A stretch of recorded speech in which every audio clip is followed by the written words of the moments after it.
جب تک مٹی نرم نہ ہو بیج اس کی آغوش میں نہیں برپ سکتا۔ دلوں کو نرم کریں تاکہ نیکی کا پودا پروان چڑھ سکے۔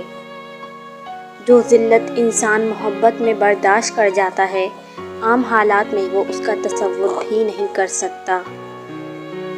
نماز وہ واحد حکم ہے جسے اللہ نے وحی کے ذریعے نہیں نازل کیا بلکہ اپنے محبوب حضرت محمد صلی اللہ علیہ وآلہ وسلم کو اپنے پاس بلا کر تحفے میں عطا کیا۔ گناہوں کی ایسی دیوار کھڑی نہ کریں جو آپ کو اللہ سے دور کر دے۔ اپنی نیکی چھپانا آپ کی سوچ کا امتحان ہے اور دوسروں کا گناہ چھپانا آپ کے کردار کا امتحان ہے۔ صبر کہنے کو 3 حروف ہیں مگر ضبط کمال کا مانگتے ہیں۔ اگر آپ غلط ٹرین پر سوار ہو جاتے ہیں تو آپ پہلے اسٹیشن پر اترنے کی کوشش کریں کیونکہ جتنا فاصلہ ہوگا واپسی اتنی مہنگی ہوگی۔ کوشش کرو کہ سب کچھ ٹوٹ جائے پر وہ مان نہ ٹوٹے جو کسی بہت اپنے نے خود سے زیادہ آپ پر کیا ہو۔ پہلے تعلیم حاصل کی جاتی تھی جو عموماً نظر آتی تھی، پھر ہم نے ترقی کر لی اور ڈگریاں لینے لگے پر تعلیم کہیں گم ہو گئی۔ دنیا کا سب سے قیمتی ہیرا ماں ہے۔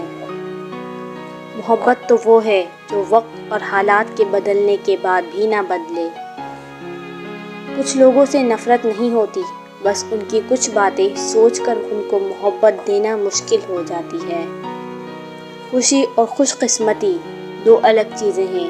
آپ کسی کی وقتی خوشی تو چھین سکتے ہیں لیکن اس کی خوش قسمتی نہیں۔ حلال کمائی انسان کھاتا ہے اور حرام کمائی انسان کو کھا جاتی ہے۔ خاموش رہنے میں عجب سکون ہے کیونکہ زیادہ بولنا زیادہ ذمہ داری کا کام ہے۔